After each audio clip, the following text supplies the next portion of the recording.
Après tout ce que je viens de dire, il y a un ingrédient, mes frères. Cet ingrédient, si vous ne l'avez pas en vous, vous ne pourrez pas supporter les épreuves et vous ne pourrez pas vous en sortir. Cet ingrédient-là, c'est la bonne opinion d'Allah. Hisnu dhanna billah. Donc le fait d'avoir une bonne opinion d'Allah subhanahu wa ta'ala, ça va te rappeler que l'épreuve, ça te rapproche d'Allah, que ça purifie ton monothéisme, ça va exprimer ta servitude de manière parfaite, ou en tout cas d'une meilleure façon. Ça purifie ton cœur de l'orgueil, de la vanité. Ça te pousse à l'adorer davantage en le remerciant, en l'invoquant, en te repentant. Ça purifie tes mauvaises actions, ça t'élève en degré. Elle te pousse à te remettre en question. Elle te montre la réalité de la vie sur terre et te fait aimer davantage le paradis. Elle purifie tes fréquentations également. Regardez tous les bienfaits. Hein? Donc même si sur le coup tu ne t'en rends pas compte, ne te laisse pas gagner par les mauvaises pensées vis-à-vis d'Allah. Ne te laisse pas gagner par le désespoir. Le musulman, c'est pas quelqu'un qui est dans le désespoir. Le musulman, c'est quelqu'un qui est dans l'espoir. Hein, d'ailleurs, c'est pour ça que le prophète sallam il dit que la vie du croyant, elle est étonnante. Hein, il dit que toute sa vie, elle est que du bien. Ajaban li amri al-mu'min. Comme l'affaire du croyant est étonnante. Hein, toute sa vie, elle n'est que du bien. Si il est éprouvé, alors il patiente, c'est un bien pour lui. Et si Allah lui donne un bienfait, il le remercie, c'est un bien pour lui. Ça, c'est que pour le croyant. Il n'y a que le croyant qui agit comme ça. Quelle que soit la vie que tu as, il est toujours dans le bien. S'il a des événements difficiles, il patiente. Et s'il a des choses qu'il aime agréables, il remercie Allah. Et il sera toujours, en se comportant ainsi, soit dans la patience, soit dans le remerciement, il sera toujours dans le bien. Donc, aie toujours une bonne opinion d'Allah. Fais-lui confiance. Et rappelle-toi, Allah, il est sage. Allah, il est bon. Et Allah, il est juste.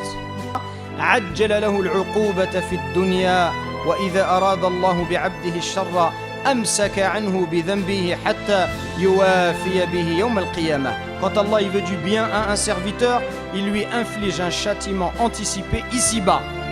Quand Allah il veut ton bien, comme Allah il t'aime, t'as fait des fautes, t'as fait des erreurs, t'as des péchés. Alors Allah il va anticiper le châtiment ici. Pour quelle raison? Pourquoi Allah il anticipe ton châtiment ici? Question que je vous pose. Ça c'est la première chose. Le premier bienfait de l'épreuve, c'est que ça nous montre notre servitude. Deuxième chose, c'est la suite logique, c'est faire preuve de soumission et l'invoquer. Allah il dit dans le Coran, فَإِذَا مَسَّ الْإِنسَانَ ضُرٌّ دَعَانَا. Quand un malheur touche l'homme, il nous invoque. Si je suis convaincu que je suis un serviteur d'Allah, l'épreuve elle me rappelle que je suis faible, qu'est-ce qui va se passer? Alors je vais me tourner vers Allah subhanahu wa ta'ala. Je vais prier. Et on voit beaucoup de gens qui prient. Mais quand ils prient, ils invoquent peu Allah. Combien de fois ça nous arrive malheureusement? On fait la prière, mais on n'invoque que très peu Allah. On répète des formules, mais notre esprit il est ailleurs. On dit Subhanallah, Alhamdulillah, La ilaha illallah, Allahu Akbar, mais c'est juste la langue qui travaille. Le cœur il est absorbé par autre chose. Combien de fois ça nous arrive? Mais quand tu as des problèmes, des fois, on voit quelqu'un qui vient à la mosquée, juste sa manière de prier les 2 rak'at, on sait qu'il a un problème. Pourquoi? On voit, il a tellement trop chaud, il vient, il pleure. Quelqu'un, on le voit jamais à la mosquée. Du jour au lendemain, il est là les 5 prières. Il invoque Allah. Il est plein d'humilité, de concentration. Il te dit, en ce moment, ça va pas à la maison avec ma femme, j'ai divorcé, etc. Et tu le vois, il est plein d'humilité. Donc, l'épreuve, qu'est-ce qu'elle fait? Elle te pousse. Ou des gens qui ont quelqu'un de leur famille qui est très malade, qui ont leur papa ou leur maman qui est très malade. Et tu le vois, il invoque avec beaucoup de ferveur. D'habitude, ces invocations, elles ne sont pas comme ça. Mais là, ces invocations, elles ont de l'humilité. Elles ont du khushu'. Pour quelle raison? Parce qu'il est éprouvé.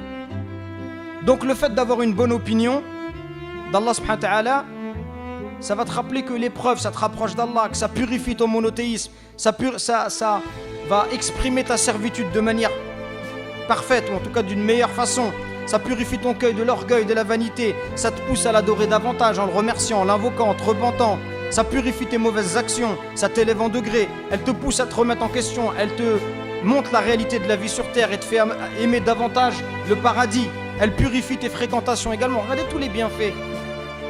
Hein? Donc même si sur le coup tu ne t'en rends pas compte, ne te laisse pas gagner par les mauvaises pensées vis-à-vis d'Allah. Ne te laisse pas gagner par le désespoir. Le musulman, c'est pas quelqu'un qui est dans le désespoir. Le musulman, c'est quelqu'un qui est dans l'espoir.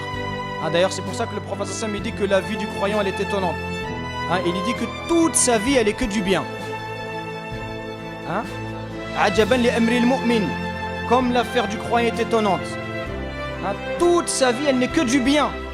Si il est éprouvé, alors il patiente, c'est un bien pour lui. Et si Allah lui donne un bienfait, il le remercie, c'est un bien pour lui. Ça, c'est que pour le croyant. Il n'y a que le croyant qui agit comme ça.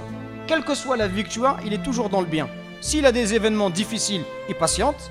Et s'il a des choses qu'il aime agréables, il remercie Allah et il sera toujours, en se comportant ainsi, soit dans la patience, soit dans le remerciement, il sera toujours dans le bien. Donc, aie toujours une bonne opinion d'Allah, fais-lui confiance et rappelle-toi, Allah, il est sage. Allah, il est bon et Allah, il est juste. Allah, il est sage, mes frères. Allah, il sait ce qu'il fait. Subhanahu wa ta'ala. Et Allah, il est juste. Allah, il est injuste envers personne. Il n'y a personne qui peut se plaindre de cela. Même le non-musulman. Allah, il est juste envers tout le monde. Et Allah, il est bon. Regardez combien il nous comble de ses bienfaits. Mais par contre, quand il l'éprouve en lui restreignant sa subsistance, il dit « Mon Seigneur m'a avili ».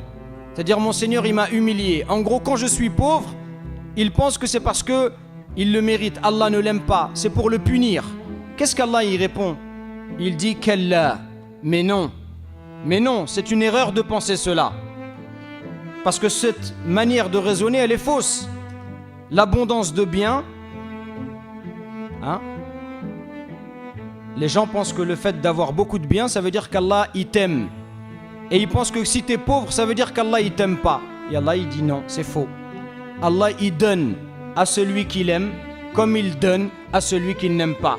Et il peut priver celui qu'il aime, comme il peut priver celui qu'il n'aime pas. Le fait d'être riche, ça ne veut pas dire qu'Allah t'aime, et le fait d'être pauvre, ça ne veut pas dire qu'Allah te déteste. C'est une erreur de penser cela. Donc, pourquoi je vous ai pris cet exemple?